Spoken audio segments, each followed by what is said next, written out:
Jared pulling Frono's photo.com, and it's time for the top 5 from the weekend of October 15th and 16th, and this video is brought to you by AdoramaPicks.com. Don't forget that you are voting for a winner, and a winner gets a free hardback book from Adorama Picks, and so does somebody who voted. So speaking of winners, let's get into last week's winner, and last week's winner was number 2 by Ribby, or Ribby, or Rib-E. This was a really, really touching picture. Great story behind it. Just great black and white, great portrait. Just all around, I personally love this shot, and this is the one that I voted for. So I'm happy to see that this won the free Adorama Picks book. But let's dive into the top 5 from the new weekend section, and this is for the 22nd of October and the 23rd of October. And the new theme, I'll just say it now, is people / self-portrait. So you can go and photograph other people if you don't want to photograph yourself, or you can do some creative self-portraits, and let's see what you come up with. So have fun with that. Be sure to post them in the forum, and keep in mind, this week you can upload until Wednesday, because Thursday is when we'll be in New York City for the photo show, as well as at night, Thursday night, we'll be at the Frono's photo party at, what do they call that place? Hudson Station Bar and Grill. It's 440 something something something. It's near B&H, actually. So let's get into the top 5. We've got here Pedro Holder. Anyway, it's a black and white of a baby just playing. Look at the shadow. It's like, hey, how you doing, shadow? They called it nature meeting nature. So you have a little baby who's just discovering the world, and they see their shadow. I mean, there's nothing better than looking at a kid just processing stuff in their head. It's like a sponge. They're learning all of these new things, and this is a great shot that they captured here, just of the kid playing with the shadow. So that's the first one. The second one for nature, by the way, the theme was nature or outdoors. I thought these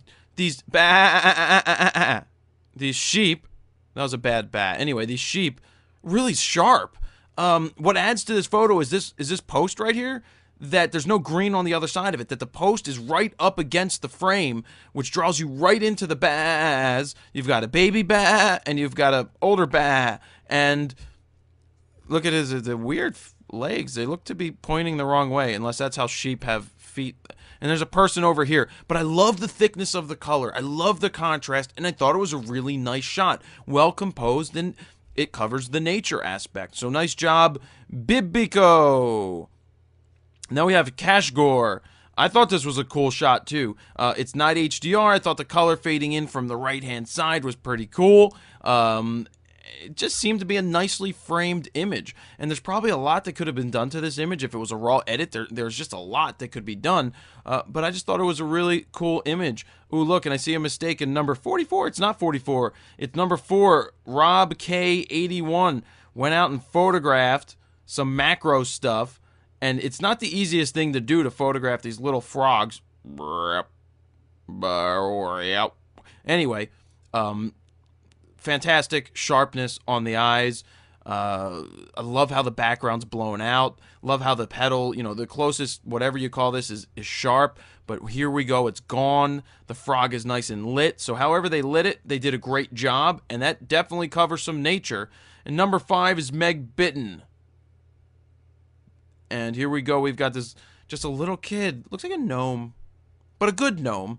Just sitting here in the middle, breaking rules, throwing her in the middle of the wood block. We'll call it a stump. And I did say something to Meg about putting her watermark right in the middle, and that's her thing. My suggestion was don't just throw it right in the middle, because somebody really could take that out with one fell swoop in Photoshop or even Lightroom. And I personally don't worry about it too much. I know that she said she had some issues in the past with copyrights and people taking things, but that was about 7 years ago. So, anyway, it's a nice shot. So really, that's the top 5 this week. We've got that little kid, we've got the frog, we've got the seascape of the pier, we've got the baz, and we have the Pedro Howard, the kid, just looking into this. So I'll be doing I don't have a critique ready for this week. There were a lot of great photos in there. If I'm going to Florida tomorrow, so I'm leaving at 6 in the morning, so I have to head out pretty soon to get to sleep. But I wanted to get the top 5 going for you, and the new theme, which I'll say again, is people /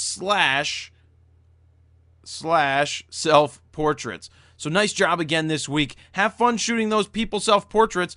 You can post from Friday to you can take pictures for the theme from Friday to Tuesday, and Wednesday you have until Wednesday evening or afternoon to post, because that's when I'll be making the top 5 video for next week, because Thursday we will all be in New York City for the photo show, and you're all invited to the Fro Knows photo party. You can check out Facebook events for more information on that if you're in New York City. So have fun. Jared Polin, FroKnowsPhoto.com. See ya.